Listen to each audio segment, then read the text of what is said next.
Baharudin Yusuf Habibie atau dikenal dengan B.J. Habibie, beliau merupakan Presiden ketiga Republik Indonesia.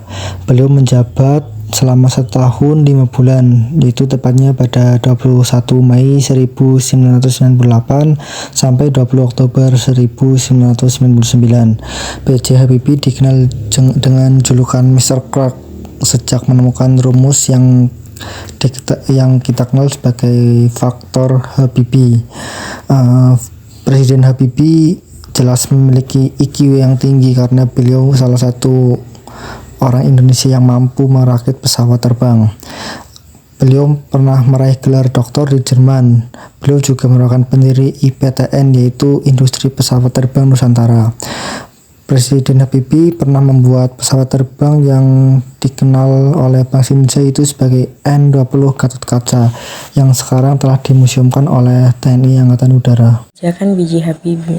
Yang pertama, kebijakan ekonomi menerapkan restrukturisasi dan rekapitulasi perbankan melewati pembentukan BPPN dan unit pengelola aset negara, melikuidasi beberapa bank yang bermasalah, menaikkan nilai ganti rupiah terhadap dolar hingga di bawah Rp10.000, pembentukan lembaga pemantau dan penyelesaian persoalan utang luar negeri, mengimplementasikan reformasi ekonomi yang disyaratkan IMF, merekonstruksi perekonomian Indonesia, mengesahkan Undang-Undang Nomor 5 Tahun 1999 tentang larangan praktik monopoli dan persaingan yang tidak sehat, dan mengesahkan Undang-Undang Nomor 8 Tahun 1999 tentang perlindungan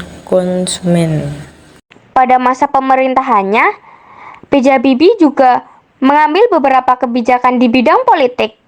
Yang pertama, B.J. Habibie sebagai peletak dasar demokrasi di Indonesia, dan kesetaraan, kebebasan menjadi prinsip dasar yang ditegakkan oleh B.J. Habibie.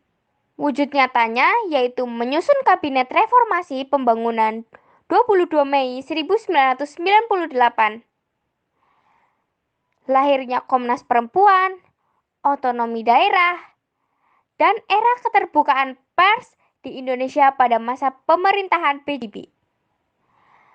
Pers mendapatkan kebebasannya melalui Undang-Undang Nomor 40 Tahun 1999 tentang pers. Di bidang hak asasi manusia, B.J. Habibie juga memiliki beberapa kebijakan. Yang pertama, pembebasan tahanan politik dan tokoh bekas PKI, yang menunjukkan upaya untuk memastikan keadilan dalam hal penahanan atas dasar politik. Kedua, penghapusan diskriminasi yang berdasarkan ras, etnis, dan agama.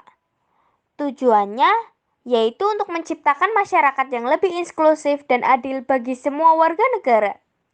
Ketiga, pemberian kebebasan kepada kaum Tionghoa untuk berbicara dan mengajarkan bahasa Mandarin. Ini merupakan langkah untuk mengakui hak-hak minoritas etnis dan mempromosikan keberagaman budaya di Indonesia. Kelebihan dari masa pemerintahan Baharudin Yusuf Habibie dibandingkan dengan presiden lainnya yaitu dalam kurun waktu yang relatif singkat dibanding presiden lain, beliau dapat melahirkan puluhan undang-undang dan peraturan baru.